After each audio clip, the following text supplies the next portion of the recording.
Welcome back to another episode of Quite Franklin. Today, I have on Mike Dolce, a good friend of mine I've known for many years.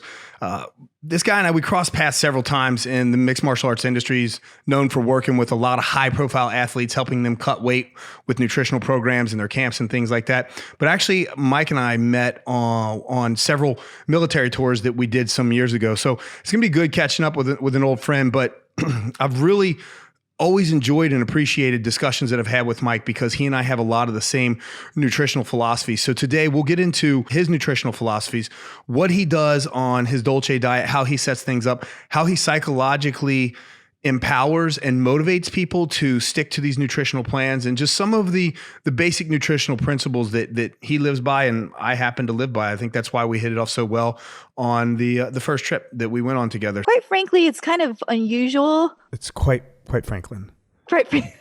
Got it. Quite Franklin. Mike, thanks for coming on the show, man. What's it's up, awesome. brother? How you doing? I remember I called you. I'm standing in my driveway in 2018, actually, in Las Vegas, heading to New Jersey, talking about catching up and doing the podcast. And we got to, connect and whatnot. So that was 2018 already. Yeah, and that exactly. was probably 2 years since we had seen each other. It's crazy how quickly time flies, man. For real. Going through life, the function of life, right? Sitting here right now, two men talking, two friends who've been in and out of sport.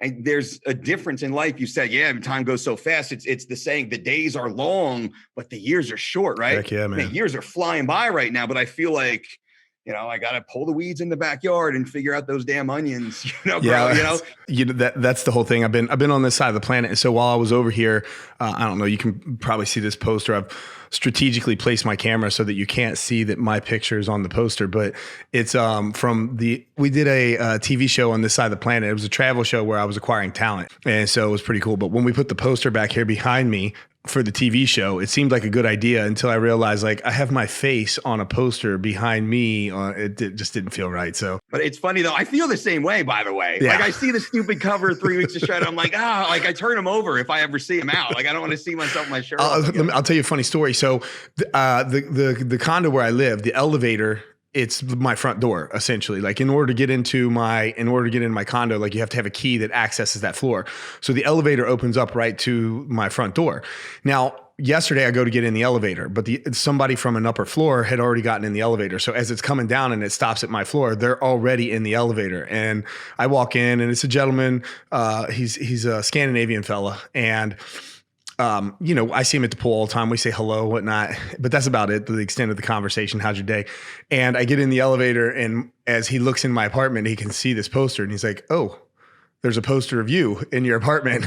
And I was like, "Yeah, let's just leave that one go." Yeah, so they're in every room. You should see the one in the bathroom of me. It's funny is on this topic.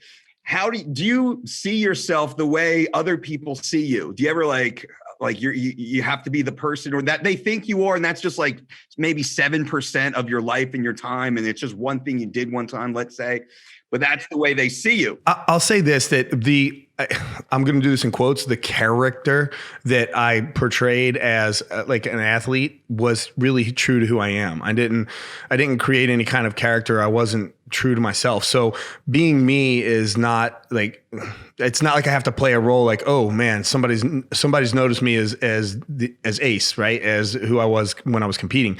So I don't have to play this role of that person, which is nice. But no, it's been a while since I've been on TV in that role of competing, and I'm still in the business. So a lot of my identity still is wrapped around me as an athlete. And then plus, like, how you and I both exhibit this lifestyle. This is a lifestyle for me and for you as well, because it's not like I haven't maintained good shape just because I work out a bunch. You know this, like you can't outwork bad calories, right? So you still look the role. And so, when I'm on social media, like I'll post pictures of me working out, and you can go through my thread and see what I posted and whatnot. And I'm very, I shouldn't say strategic, but I don't want to post pictures of me working out every single day, because there's more facets to what I do than just my training and my nutrition. Although realistically, that's probably Other than my faith, my faith is probably the biggest part of my life, but I would say my like training and nutrition is the one thing that if you want to stop me and actually get me to sit down for longer than a couple minute conversation, start talking about training and nutrition, and then I'm all in. So that's the biggest part of my life, man. And you know how it is. You and I talked back when we first met each other. That's why we hit it off real well, because it's like we exhibit a lot of those same qualities when it comes to that particular lifestyle, which is why you look the way that you do in your 40s, you know? I appreciate that, man. And it was so cool traveling with you, because we're on these gigs and these trips a lot, right? You're just working with great people, but you might not have the same, hey, man, I love that tricolored. You hear Whole Foods has a tricolored quinoa, like fresh, like, dude, let's go. Yeah. You know what I mean? Yeah, exactly. Like that, you and I were like, oh, that's awesome. Like, we don't want a pizza or like stop at the place. Like, you know, it just didn't fuel us. And it was cool that you actually live it. Yeah. It's not like, I'll eat the quinoa. Like, sure, quinoa's fine, but you actually live it, which is why you stand out for sure. It's why you stand out as an athlete, just as a human, right? As an athletic human, you know, stripe away or some of the titles and of course the accolades.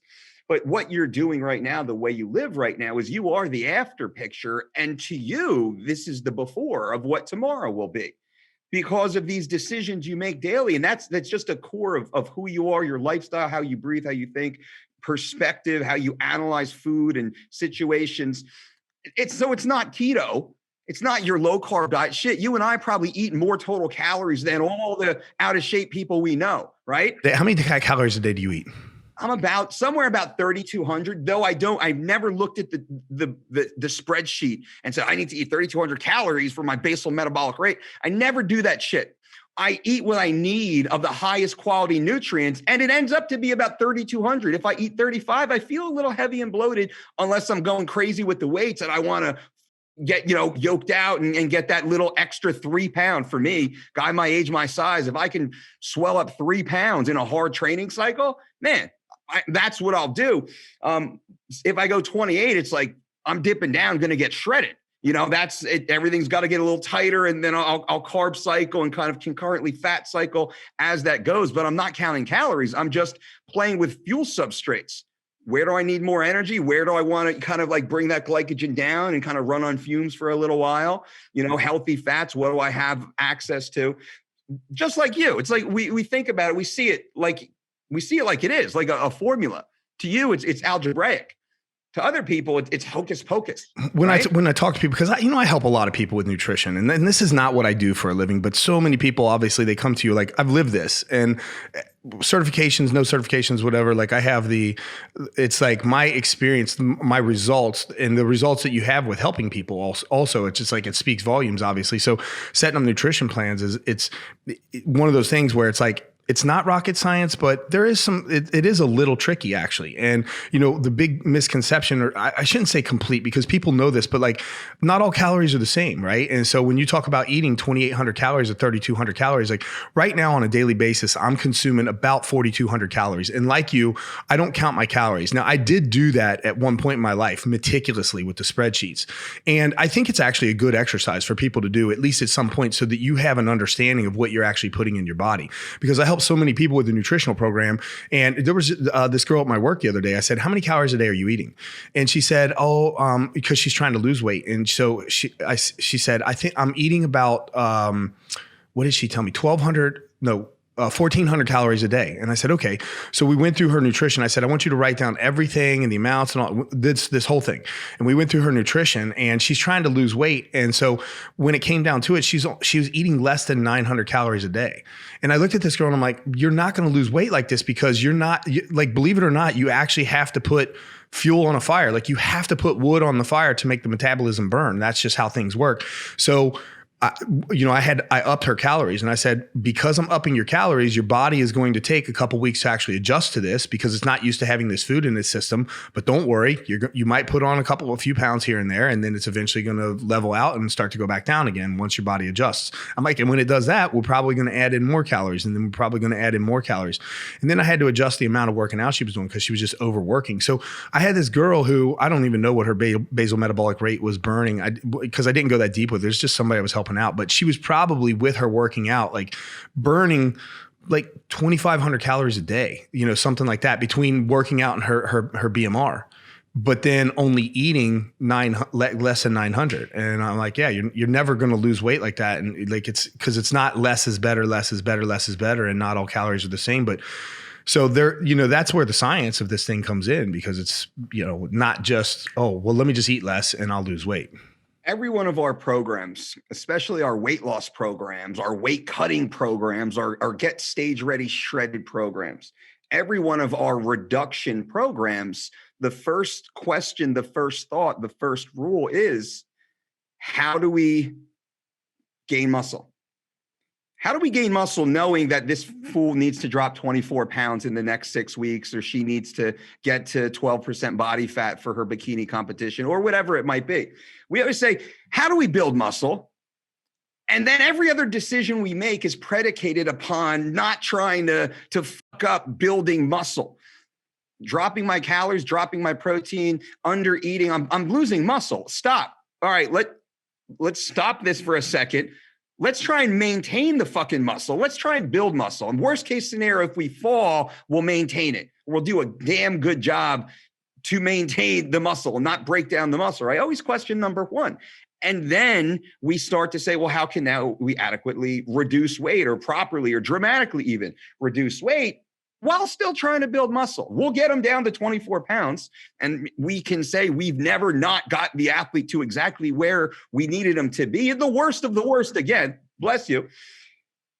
But how do we not lose muscle in this process? That's always been the question. So when we do that, and I'm not saying, well, we lose 24 pounds and we get to 6% body fat and build muscle at the same time without PEDs. No, that's not possible, right? It's not possible. Now, maybe it's a 12-pound reduction. We can put on a half a pound of muscle tissue, maybe in a recomp program.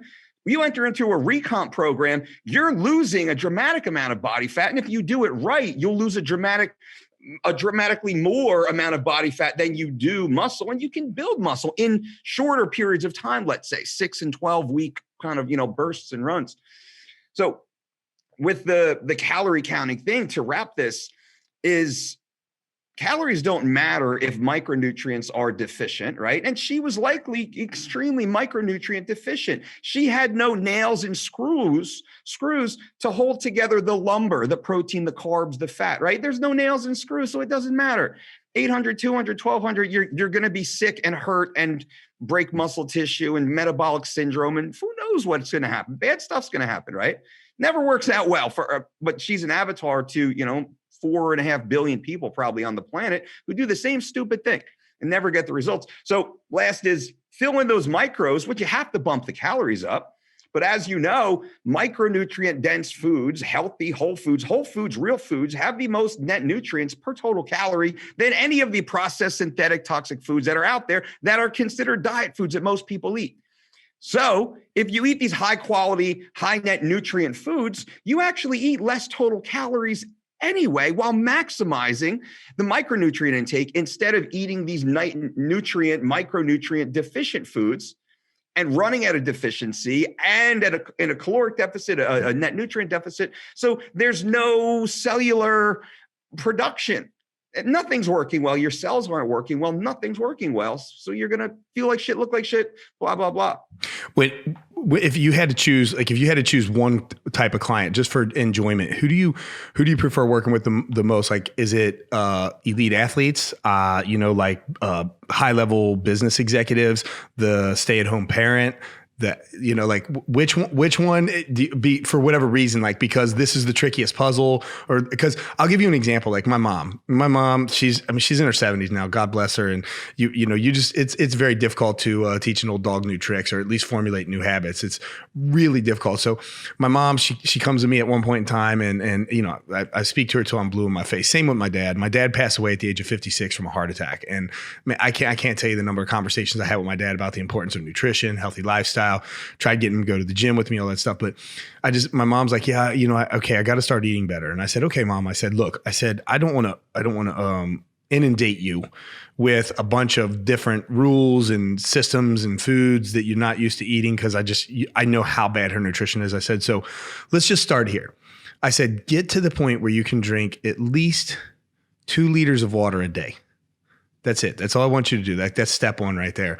And it was a fail. Like it just, like there's no way around it. My mom, and then finally my mom's like, I'm just happy living the way that I am, So with your client list, like what do you find most interesting or most like the puzzle you like to solve, or what motivates you the most if you had to choose one specific type of client that you had to limit yourself to? The Lululemon mom.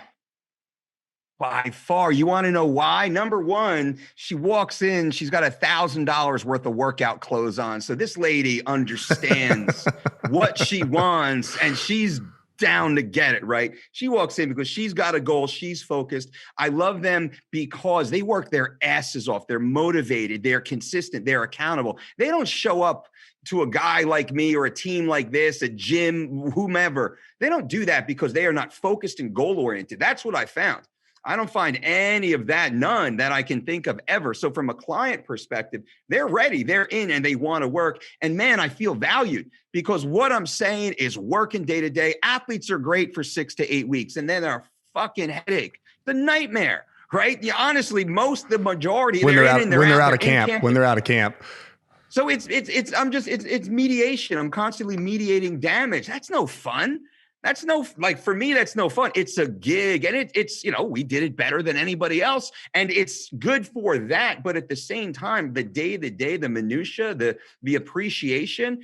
I have such a great team here who gets to work with amazing humans from around the world and see real lifestyle changing at real appreciation, changing people's lives, saving people's lives. We have athletes and leaders of nations that we work with, which is awesome, but they're all human. So the Lululemon mom is just an avatar for someone who wants to work as hard as we want to work. And we have the data, the experience, the ability. Man, we can build the Porsche and Ferrari. That's all we build. But people roll in here and not some people, but they roll around the world, I should say. They know what they need to do. They choose not to. Yeah. They know what step 3 is and they stop. They choose not to take step 3. Like for everybody. And that's what I see. So Lululemon mom is just kind of a podcast soundbite. But still, when she shows up, I take the call. What can we do? What do you want to do? What time period do we got? All right, this is my fee. Yes, boom, done. Like that type of business relationship and attitude. And man, that's the money right there. Let me ask you this. Because as soon as you say the Lululemon mom, obviously there's a vision that like an image that will come to the listener's mind. They know exactly what you're talking about. I knew exactly what you're talking about.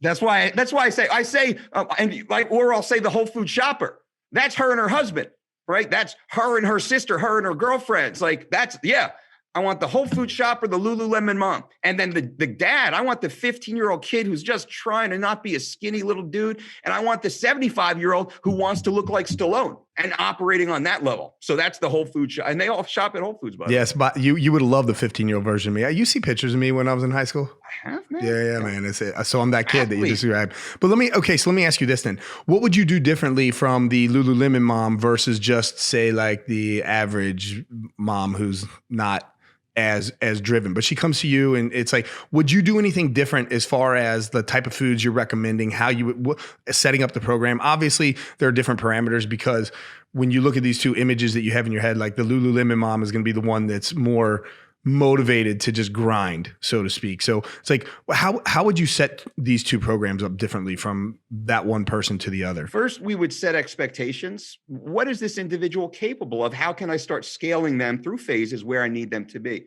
We use the term, we meet you where you are. We walk the journey with you. We don't push you. We don't pull you. We walk with you, but we will guide you. We'll hold your hand and take you. So wherever they start, like for some people, it's like they just got to get their house cleaned up and make a Costco run and get some ground chicken in the house, right? And get some rice and things like that right there. Some, it's like, all right, tell your chef, I want 1/3 a cup of fucking steel cut oats, not 1/4 cup, because we're carb cycling right now. Yeah. And that shit matters, right? Yeah, exactly. Or are you at that level, right? So we fit into both of those categories. I think based upon the experience and the ability, but we have what we call for most out, and let's wipe the A-type individuals off. So let's say the average person who's got, 20 to 40 pounds to lose. Let's say the average person, they were kind of fit. They kind of fell off for the last 10 years or so, and they're trying to get it back. They're not as bad as some of their friends, but they're not nearly what they want to be. They don't feel good entering a new phase of life. For that individual, we say, hey, health and habit phase, let's take 4 weeks and let's just get the system down. Let's start eating better. healthy whole foods. Where's your bottle of water? Let's start drinking more water. Let's start making these small little changes, replace, bam, right? This is just what we do. Like replace old habits with new habits. Don't let old you win. Old you is unhappy. Old you is sad. Old you came and paid me to help you become new you. So let's start making these habits. We say 4 weeks health and habits. Most people have it locked in, and we have a system that we build them and stage them in small little things every day.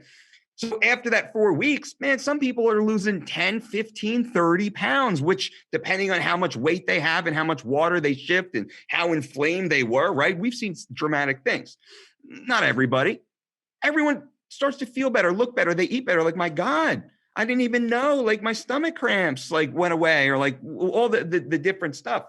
And then it gets more structured because we've had a baseline. We don't believe in counting calories again. We build a baseline through your lifestyle.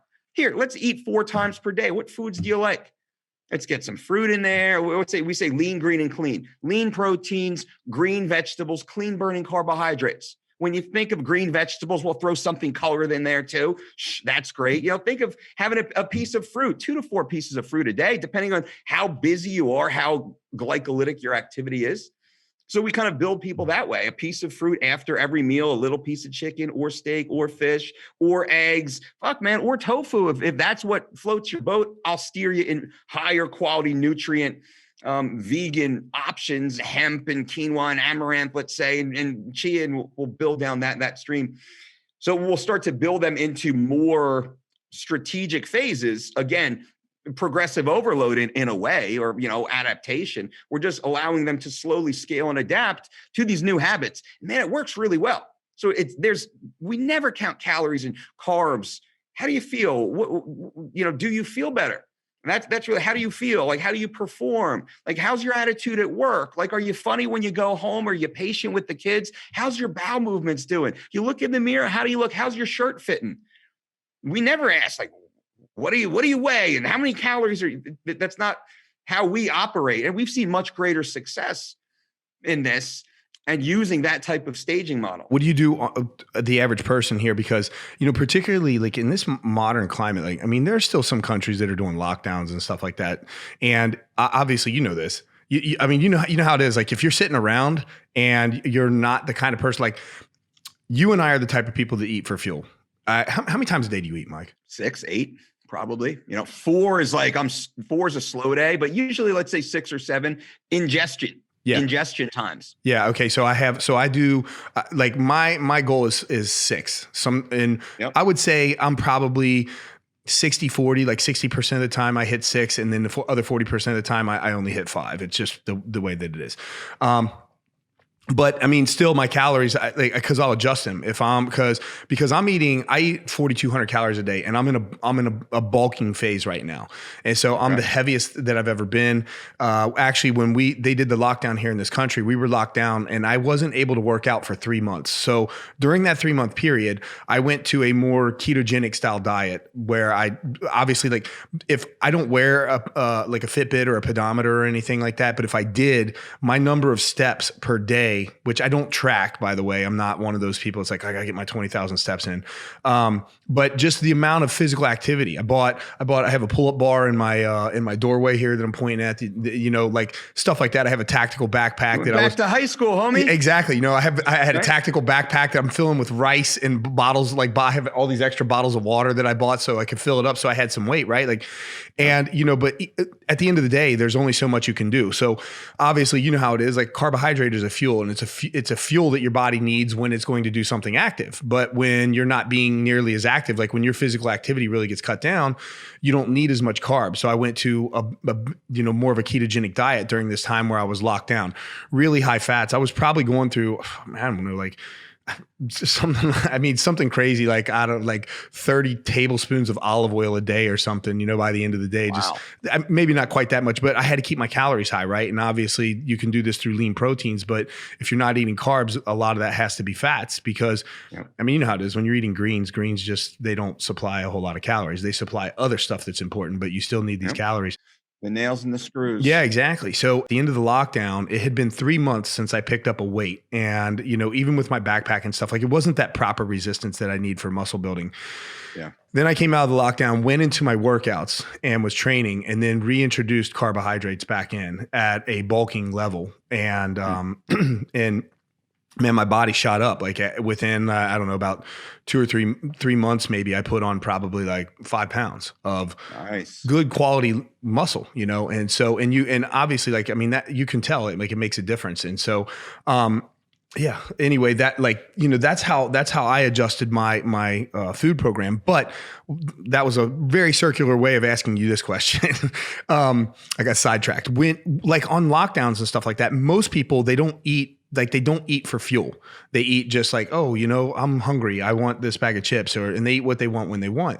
So when you're setting up with a new client, like how do you deal with, I'll call it food addiction, right? Because people are addicted to food, particularly sugars, because sugar is it is the most addicting substance on this planet, more so than even heroin, in my opinion. Well, it's similar to cocaine, and they've done studies to prove that. And that's not a secret in the food production industry, right? That's an asset in many ways, or it's a marketing technique that I would simply say.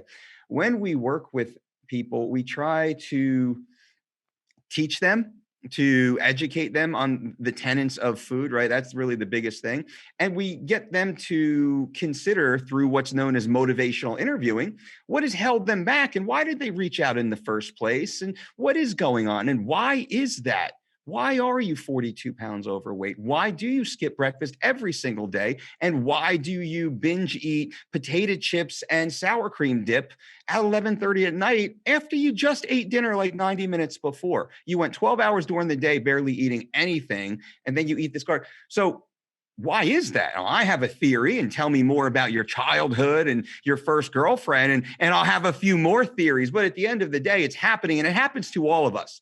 Not one human I've ever spoken to has not experienced this and is literally dealing with it in the moment, as we all do in our own way, at our own level, and as it ebbs and flows and life changes in perspective and our vices change also, right? Our wants and our needs and all of that stuff. So we're all human, and I just try and have this or a similar type of conversation, and that's okay. But now we know it. So you're on the hook. So now what are you going to do? Are you going to stand in the kitchen? Number one, why the fuck are the potato chips and the sour cream? And that kind of like, iron fist in a soft glove. Why are they in your house in the first place? Oh, they're my kids. You poison your kids? Honestly, you poison your kids? I've had this conversation more times than I can even remember in my life. It's like, how fun is it though? Well, you know what? It's jaws drop. You were like, but it's true. We don't say anything that's untrue, except the reality of it, and then say, hey, you know what? I'm going to still do it anyway. Then, hey, I can't argue with you. Right. So we'll kind of take it through that. And I got to imagine you have like, I don't know, like siblings or cousins or friends, people, because of what you do, because of who you are, that are like, man, Mike, just like help me out with this nutritional program. And like, I'm using my mom as an example here. So many times my mom will come to me and it's like, Mom, you know what you need to do? I bought you that blender so that you could make those green drinks if you wanted. And I've set you up, and still you have the chips and the sour cream dip in your house. Like, I don't like, so what do you do with these kind of people then? It depends. Now, the people close to me, I have them pay for my dietitian, have them pay for her time or his time, pay for the time. You'll get the family discount. I don't want to talk to you about it though. Like, I don't want it. Mom, cousins, sisters, brothers, whomever, neighbors, kid I went to school with. Yeah, I'll help you. I'll point you in the right direction. It works. I'll give you a great deal on it, but you're going to talk to, Lindsay or whomever it might be. And if you don't do it, that's on you. Kind of like that attitude. Because man, I've been doing this a long time, since '93 professionally. So as I go on, I've tried to help every single human on the planet and drove myself freaking nuts. Now it's like, I'll keep the door open and everybody can come in and feast if they want it. It's a tough thing to do, because I'm sure you probably, when you first started this game in '93 and helping people with their nutrition, like me, you were probably like, big eyed, like, man, I can save the world. Right.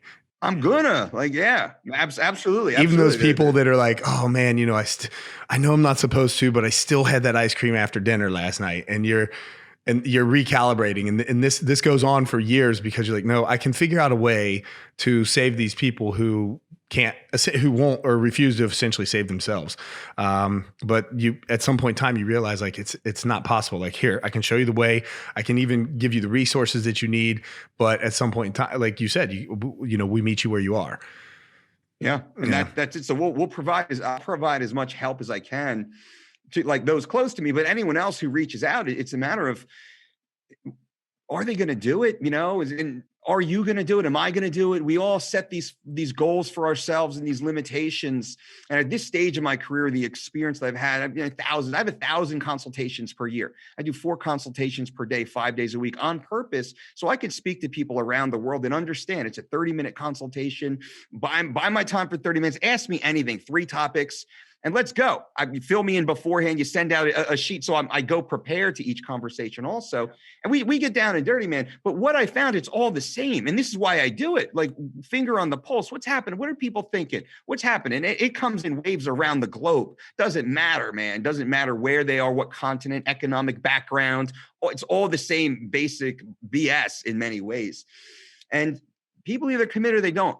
Like, they commit or they don't. And guys like you and humbly guys like me who and many others out there who just set goals and keep ourselves accountable to the task. That's all it is. And some do that in other aspects and facets of life, right? So it's not just health and fitness, although health and fitness, and I think you would agree, is the most important. That becomes the base and foundation for everything else. Your family life, to respect your faith, to build a financial future, like all these different things. Without your fitness, none of it matters. So it's all kind of full of shit. So I'm very, I don't want to say hardlined in that, but I'm pretty experienced. I developed these habits back in high school. I mean, I grew up in that typical single parent home, right? I was eating, for me, when my mom was working 90 hours a week supporting the family, like our dinner, a good dinner for me to prepare for myself was a can of SpaghettiOs that I would just open, right? Like that was my dinner for night.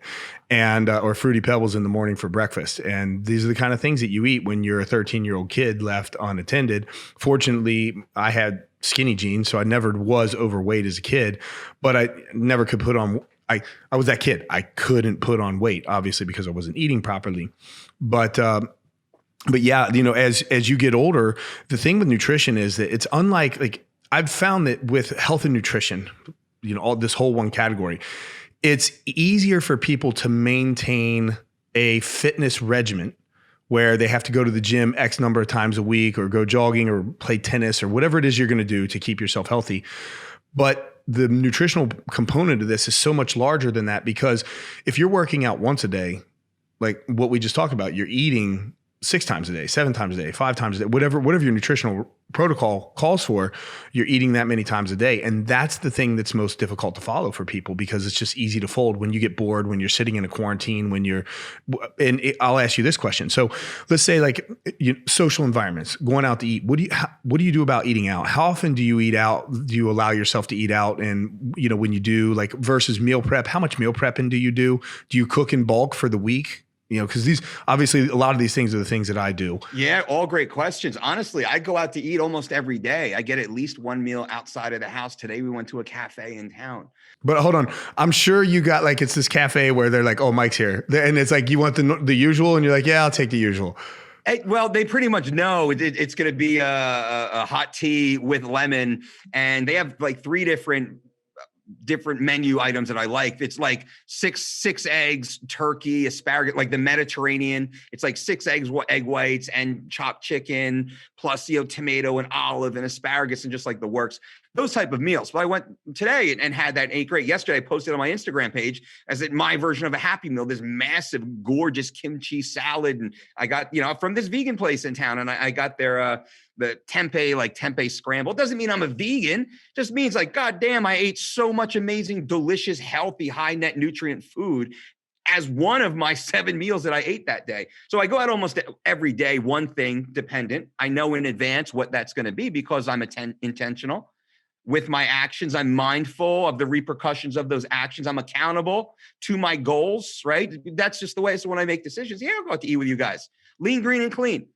Man, you and I traveling, we can go to a Denny's in the middle of nowhere on some podunk Air Force base, right next to the strip bar and the diesel gas station. I can still get poached eggs or hard-boiled eggs, an avocado, right? I can still get a banana. I can still go there, order that, and get my hot tea or probably a coffee, right? It's not awesome. But damn, I just got a great meal right there. What fruit do you have in the back? You got apple, you got apples, oranges? I can peel that thick skin. Yeah, give me a couple oranges, right? Give me a whole avocado. I'll pay the $5 for it, a-holes. Like exactly. Right? That's what we do. Yeah.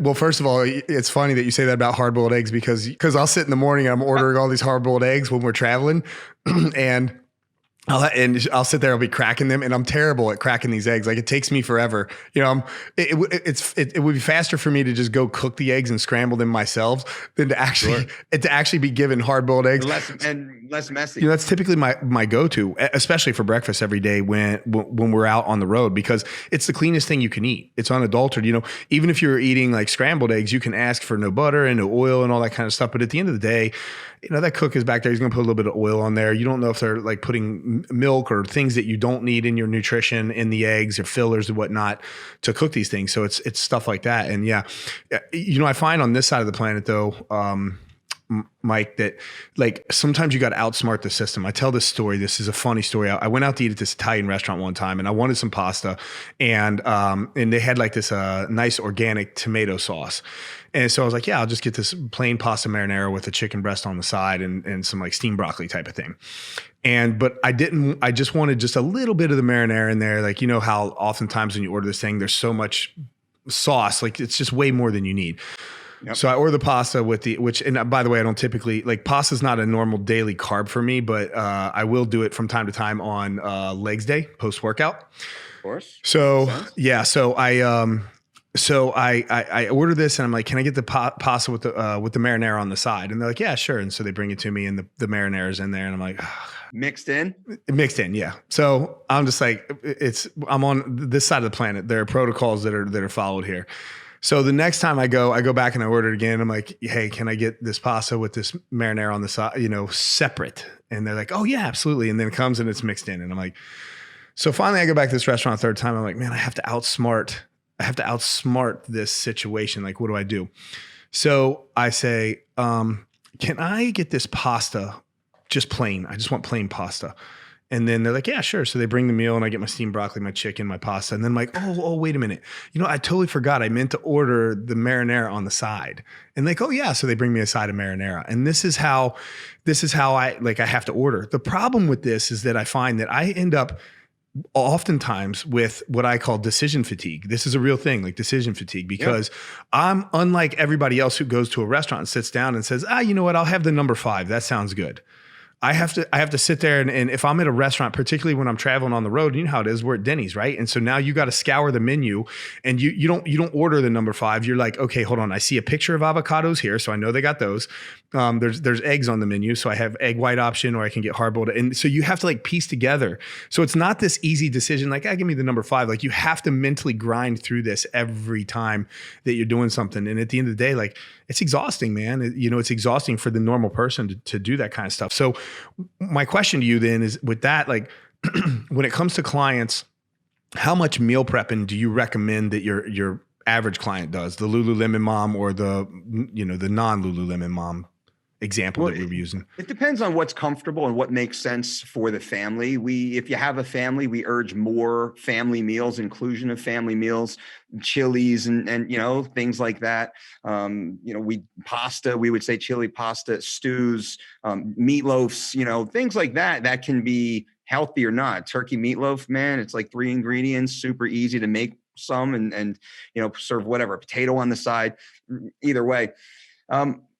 With us, it's a matter of we typically cook our own breakfast and most people have the time to do so. And if you don't have the time to do so, it's like, why not? That's an emotional issue. It's a scheduling issue. It's an organization issue. If you don't have that 45 minutes or so of unrushed time in the morning minminimum. Yeah. That's part of my morning routine too, by the way, is, right? Making like, if I only cook one meal fresh a day, every day it's my breakfast. I just, without fail, it's like, I don't know. It's my, like you said, it's that morning time to create that routine, making sure I have that time so that before my day begins, I'm mentally set and ready to go.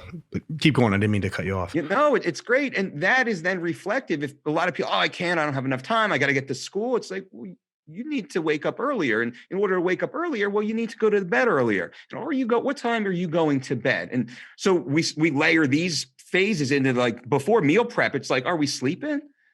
You getting good sleep? Are you in bed 9 hours before you're supposed to wake up every night? Gives you hanky panky time, or scroll the internet time, or read a book time, or whatever, count sheep time.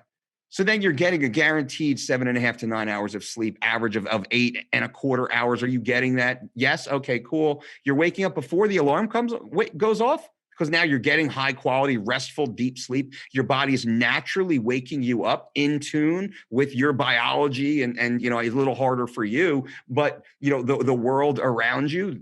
I believe chronobiology would be the association, or the associated topic and concept that has a major impact on then easing into that day. And if you get up and you're rushed and shit, you hit the alarm and you snooze. So again, we have this conversation before we get to the meal prep, but now assuming everyone's getting a good night's sleep. We work with students and jet setters, right? Everyone can do that if you prioritize it. Everyone can be in bed 9 hours. You're on a movie shoot or something. I get it. That's very rare. Fight camp BS. The only time you can train is 9 o'clock at night, and all this self-defeating BS in my mind. Let's take care of it. So we get that out of the way. That's what they're doing. Then meal prep becomes, let's make our own breakfast if we can. You can make it more convenient. I have those little, pop top Tupperwares right on my counter, boiling kettle right there. Bang, bang, bang. I got my breakfast bowl, as we call it, ready for me in 2 minutes. I get all the ingredients in the bowl in less time than it takes for the kettle to boil. And I just pour the kettle on top, and I have the most delicious breakfast ever I look forward to, right? Go on through the day from there. Usually my next meal is something that would be purchased out, because then I leave the house, early morning, 10, 11 o'clock or so is the next meal. A little bit later on, I'll go back home and eat. Usually it's leftovers from the night before, which is always a healthy, clean meal anyway. It's chicken, steak, probably not fish. We don't cook fish for leftovers. Do you cook in bulk at all? Not bulk. We cook for a day ahead. Yeah. Okay. And my wife does most of the cooking at home, to be clear. Like, she really does. And she enjoys that and has the time for it. I cook my own breakfast almost every day, and she does her. We have, different morning schedules, or routines, I should say. But then I cook my own lunch based upon the dinner that she had cooked essentially the night before. So we roll through that. But we also, 2 or 3 times a week, we do bulk items too.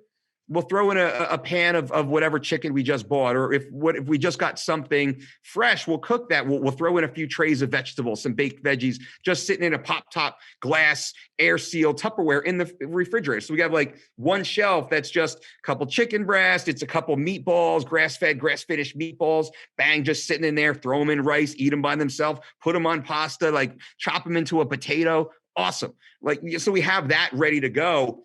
And then just kind of go through the routine. We always have fruit in the house. There's always like at least 4 different fresh fruits in the house at all times. Okay, so let me ask you this about fruits then, because you recently on your Instagram, I saw that you did the 12. You did your own 12 weeks of shredded or whatever, where you were posting like your weight drops every day. I don't know if it was every day, but you were posting them on the scale and your workouts and all that kind of stuff. When you were doing your 12 weeks of shredded, how much fruit did you allow yourself in a day? 4 servings per day, usually minimum. Really? No. Even when you're cutting body fat. Okay. Especially. And when you're cutting body fat, okay, so if you were, because this is so counterintuitive to people who do contest prep, right? When you were doing your 12 weeks of shredded, what was your target, say, body fat at the end of that? Or what do you think you can reach eating those 4 pieces of fruit a day? Because, obviously this is like you're putting sugar in the system, granted, natural sugar and all that, and not an excessive amount, but yeah. So thoughts on all this? This may be mildly healthy or helpful. So this cover of this book right here, that's me at about 8% body fat. Okay. Right. Not super duper shredded. And that was a surprise photo shoot with Train Hard, Fight Easy magazine. One of their athletes fell out. They were in Vegas. I was in Vegas, friendly with the photographer, worked on a different job. Dolce, can I shoot you? It's like, yeah, like, Okay, give me a day or so to, digest what I just ate. Anyway, so that's around 8 or so. UFC Fit, I got down to 5% body fat, 5.1 as it would calculate. Let's say 5.5 or 5.9. I don't care. Yeah. But I got down below 6% body fat for UFC Fit. And you could see, now I was tiny. I was like 188 pounds when we started shooting in that. This cover, I'm 190. So that's an extra 10 pounds of filling out a little bit of body fat, let's say. But again, Rich, the fruit is there the whole time. Now we'll take this a little further to those black belts out there, or to those that want to learn from a black belt. And let's explain this to the population listening and the other prep coaches who don't get it. These simple sugars from the fruit are a more readily available carbohydrate source. Yep. So I can be very targeted with those carbs at that time for that specific glycolytic activity, bang, and then empty again, done. So I can be very military strategic with carbohydrates that also bring all these high net nutrients to the party. I'm finding a way, again, how do I build muscle? How do we stay healthy? How do we live a long life? How do we perform at 100% of our full health potential? Well, we can't rob micro and phytonutrients from this organism. Where can we then put these back in? Son of a bitch, we can use those simple sugars and target exactly where and when we use those. Beet juice, man, beet juice, cold pressed beet juice as you're walking into, start about 15 minutes before training, semi-fasted, man, you're a PR, you're a Superman. Yep. Run a half marathon or triple body weight deadlift. I wouldn't 25 to 45 minutes max energy output probably before it's time to go home, but we'll get targeted. So that's the way I answer that. And I see all these prep coaches and everyone, you got to cut fruit and keto this and all that. I say this, and I said the black belt, kind of humble brag in a way, because I'm operating at that level to everyone listening who will refute the things that I say. When I speak out against SECO, they refuted, thermodynamics, blah, blah, blah. Man, I'm sitting on the mountain, right? I'm sitting on the mountain, maybe with Hickson in my field. On this, and this is going to come across as I'm talking. I'm like, how is this going to come across? But it's true, and nobody does it. Why? This is such basic information, man. This is like 101, right? This is 101, but nobody's just being targeted with these high net nutrient foods. Instead, they're going to waxy maize or Vitargo. Instead, like all these bullshit synthetic, less efficient food-like substances, not even food products, food-like source. That's my belief. Now, there's different beliefs out there, but I think mine is the most accurate, and we've proven it. That's another beautiful thing, man. 100% success ratio. We can prove that fact. Yeah, I was on your website. I have failure out there. I was on your website, which I'll give you the plug, dolcediet.com. Thank you, sir. I was on the website, and so you talked. There was a stat that you had on there. That you had like a 99.7% retention rate. Is that what it was, or something? Like, because it was actually, as I was scrolling through, I was like, this is. It wasn't quite that, but it was a shockingly high percentage of retention for online members who utilize the program. Yeah, that's awesome. But going back to my original question, I grew up. When I graduated high school, obviously in the 90s, like this was the 80s and 90s was like that muscle and fitness era, right? I mean, I haven't picked up a muscle magazine in forever, but you get inundated, like your mind becomes programmed with those old Weeder principles and stuff like that gets ingrained in you. And obviously, fruit is even something that I personally struggle with, right? I go through phases where I use it and I don't use it. Interestingly enough, I don't see a ton of difference, really, like with my body fat. But for whatever reason, this programming from 1995 keeps telling me, don't eat fruit, because you don't need those sugars. So, but I will say that I do. I mean, I have plenty of sugars in my day, but it's even still when I hear you say 4 servings of fruit a day and you're able to get down to, when you did that cut, when you did the 12 weeks of shredded, what did you get your body fat down to eating the 4 pieces of fruit a day? Which one? Well, I've gotten it down into the 5s. I've gotten it down with into 4 the 8s. pieces. Wow. Okay. Yeah. I get it down. So right now I'll probably get down to about 8% body fat somewhere in June or so, as I'm on the way, more recomping than cutting. I'm still trying to keep my weight above 206 or so. Yeah. Gotcha. But I'm kind of waving my body weight down, recomping from about, let's say 212, truly 217 at certain points, like over the last, since the beginning of the year, let's say, I think 217 in early January or so, something like that. And then now I'm just kind of bringing it down. But man, I'm still eating 4 or 5 servings of fruit every day.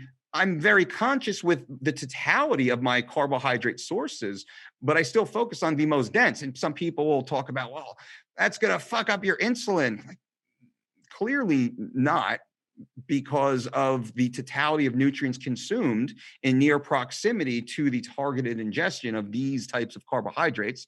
And the type of carbohydrates are not the highest glycemic carbohydrates, let's say, eaten in a vacuum. And that's really where the insulin sensitivity conversation really comes in, is this one ingredient like targeted in a vacuum in a lab, right? They can maybe prove these higher than preferable spikes in insulin, let's say. But in the totality of your food ingestion, what's happening in your lifestyle, it's not that at all. It's the combination of foods consumed. I'm going to ask you a question. I don't want to go down this path of carbohydrate timing per se, because man, we could talk about stuff like this forever. But then that's a whole show. Yeah. Do you time your carbs then around, like sugars included, around your workouts? Like, do you time that? Like you were talking about the beet juice before. Would you do something like that pre-workout? Because I would do something like that pre-workout. And then what do you do with like sugars? I'm assuming, for example, you're not eating that fruit right before you go to bed at night, unless you're doing some sort of carb backloading principle or something like that? No, on our 3 weeks to shredded, it's going to blow your mind possibly right now. On our 3 weeks to shredded, it's a 4 to 7, but it's usually a 5 to 6 meal program personalized to the individual based upon all of their metrics and background. This is truly as personalized as an online program can be, because most of the other ones are spreadsheets. They're calorie calculators based upon body weight. Kind of that's it. We go quite a bit deeper into personalizing this. So the majority of the 3 weeks to shredded programs have fruit before bed. It's usually an apple almost 30 minutes before bed, 30 to 90 minutes before bed. But the fruit also is paired with usually 2 tablespoons of almond butter or peanut butter, and usually a 1-inch square of 73% or greater organic dark chocolate. Now, from a compliance perspective, you show me one person who is mad about that. I get my chocolate, I get my apple sugar hit, I get some creamy peanut butter, salty, creamy. I'm ticking all the boxes here. But again, how do we do this? Knowing all these variables, not living in a vacuum, we can provide this delicious food. I bake mine. I bake my apple. So and with the almond butter, it's like apple pie, right? It's freaking amazing. Plus the piece of chocolate that you can scoop like a Reese's and this whole different thing, So that being said, we have that targeted. But when you think about the fats inhibiting a high amount of the very low sugar, impact of an apple. Apple's like 100 total calories or less. It's medium apple. It's nothing. 25 to 30 grams, like somewhere in between 25 and 30 grams of sugar, typically about 27 grams of sugar for an apple. Right. But it's also coupled with the fiber that's in the skin and whatnot as well. So it's obviously slowing down the insulin response and all that kind of stuff. Awesome. And some athletes, it'll be berries, right? They just like berries, or it'll be just strawberries or blueberries. It'll be something else of similar ilk. A tree fruit, if maybe it's a pair of nectarines are in season. If you're from Georgia, then it's the peach in July and August, let's say. Yes, like local, organic, in season, fresh, like in your backyard, man. If there's fresh, if you got a peach tree in your backyard and you're not eating the hell out of that while it's there and in season, you're messing up. On a shredded program, we do that all the time. Locally available foods, like in season, we're targeted and we're specific. And even for me, Mike, like I'm sitting here, I'm like, man, eating fruit right before bed. I will say this. So I did have you ever played around with I'll ask you this. Is part of the reason why you're eating the fruit right before bed because I did a carb backloading program one time just to try it. Like I use myself as programs. What? John Kiefer stuff, carb backloading. Yeah, exactly. I use myself as my own guinea pig. And the one comment that you made about like your programs, what I really like that you're talking about here is the fact that you recognize that genetically everybody is unique, right? So for example, what you do for your nutrition, and you and I are probably very similar. Well, I would say we're very similar, except for as a young man, you were overweight and I was very skinny. So even still, like genetically, we're quite different. And the foods that the way you would set up a nutritional program for me might be different than for you. But when you look at our lifestyles and eating habits, like very much the same, right? But so I did this carb backloading program, and the idea behind the carb backloading program is give yourself that little bit of sugar bump right before you go to bed, because when you go to bed, obviously that's when the body is in repair. Hormone levels are high, things like insulin, testosterone, growth hormone, all that kind of stuff. So are you purposely on your 3 weeks of shredded programs feeding people sugar before they go to bed to aid with that insulin response for repair and growth? Or is it has nothing, absolutely nothing to do with that. Nothing to do with that. And I understand the concept, and we could leverage that concept, and we'll leverage similar concepts of carb, carbohydrate, glycogen retention, right? Opportune times and GLUT4 response. We'll pay attention to that, but the apple at night, not. And I kind of, a fan of John's stuff, and he's done, lots of good stuff, good research, but that style for me, and I'll kind of show you why I don't like that style. That style works really well for very aesthetic, short-term goals because of its high use of the synthetic food sources. Donuts, white birthday cake, white bread. You got to get those super, super duper high. And I say, why not beet juice, man? And because that's 30% less effective in this short little window in building muscle or producing some sort of get across the finish line outcome. And I'm just kind of really like paraphrasing, more for metaphorical purposes. We say we're not going to do that. Do no harm. Doesn't make sense. The 3 week period that's pseudo beneficial certainly doesn't last long term. To be fair, we'll take a more progressive approach. We'll run through a 3 week, 6 week, 12 week, 52 week, 10 decade, 10 decade, let's say, training cycle, adapting these principles. Now, why do we have it at night before bed? Because of the targeted control of glycogen use, glucose need, and we're aware of how much we can get in that doesn't have a deleterious effect or a spiking effect, let's say, that also adds to the emotional compliance of the plan.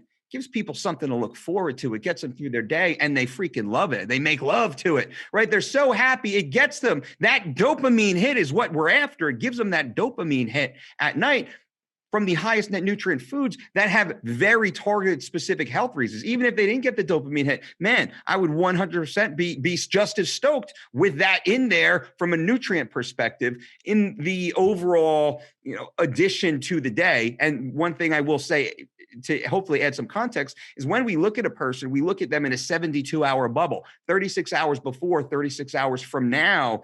That bubble is how we determine what you should be eating in the moment.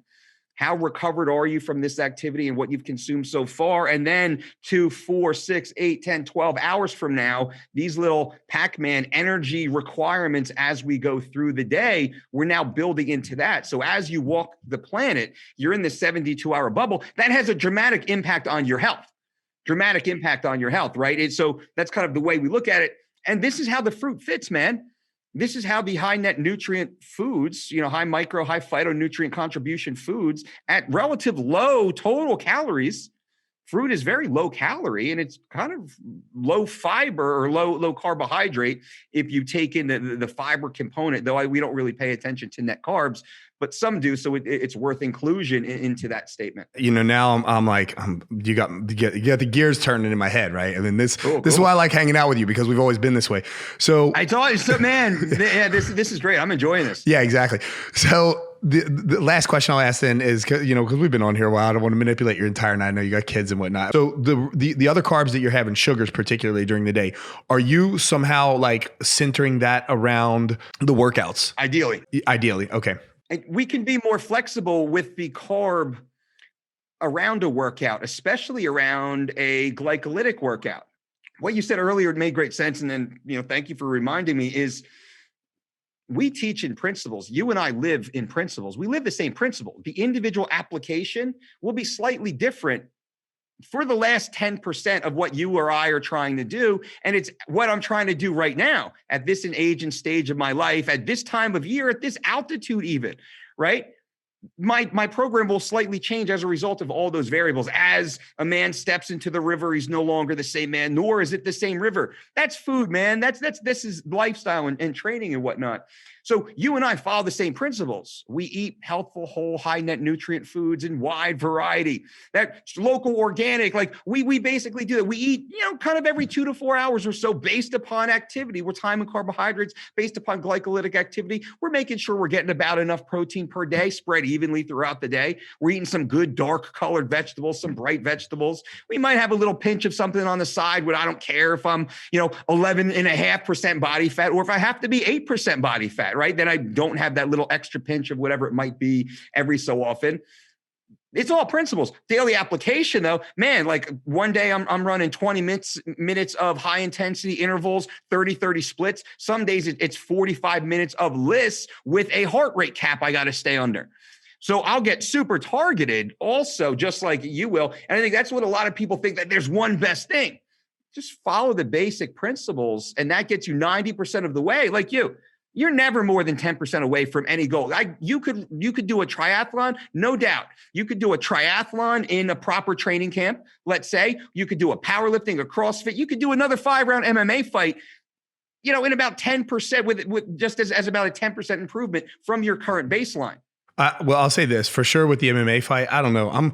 I'm walking around at about 230 right now, and me running a triathlon at this weight. Trust me, my 5K time is way off. But we'll leave it at that. Listen, Mike, I could talk to you forever, because now like questions I would ask you, like what daily protein intake for different types of clients. Comparing what I eat on daily. Your thoughts on organic versus not organic, all that kind of stuff. We could even get into some of these, like I don't know if you saw the Seaspiracy. The documentary on Netflix. It's a play off of Conspiracy, but it's about ocean food, just stuff like that. I could pick your brain all day long. Like there's in so many different avenues we could go down. So look, we'll have to do this again. Like, maybe you can be like my frequent nutritional consultant for the Quite Franklin podcast or something like that. But where can people reach you to get your information online? It's just The Dolce Diet. Type in The Dolce Diet.com on Insta, on Facebook, on Twitter. Type in The Dolce Diet. All the stuff you're looking for is there. I'm always here. I'm accessible. I love answering questions and just being helpful. We're here to just educate, man. No, listen, when I get back stateside, we're definitely gonna have to connect in person and stuff like that. Because actually, Jersey, I mean, it's in Southeast Asia time frame. It's a long time, but Ohio to Jersey is not that long. So we'll have to hook up, man. Absolutely. Look forward to it, man. Well, be well. I'll be in touch soon. I'll hit you up after this. Awesome. I appreciate it, man. Great. Quite Franklin is providing this podcast as a public service, but it is neither a legal interpretation nor legal advice, nor a statement of Quite Franklin policy. Reference to any specific product or entity does not constitute an endorsement or recommendation of that product or entity by Rich Franklin or Quite Franklin. The views expressed by guests on the podcast are their own, and their appearance on the program does not imply an endorsement of them or any entity they represent. Views and opinions expressed by Quite Franklin employees or representatives are the views and opinions of the persons expressing them, and do not necessarily reflect the views or opinions of Quite Franklin or any of its officials or principals. Nothing heard on this podcast at any time is medical advice or is intended as medical advice. The listener must always consult his or her personal physician or other qualified medical professional regarding any questions of a medical nature. If you have any questions about this disclaimer, please contact our general counsel.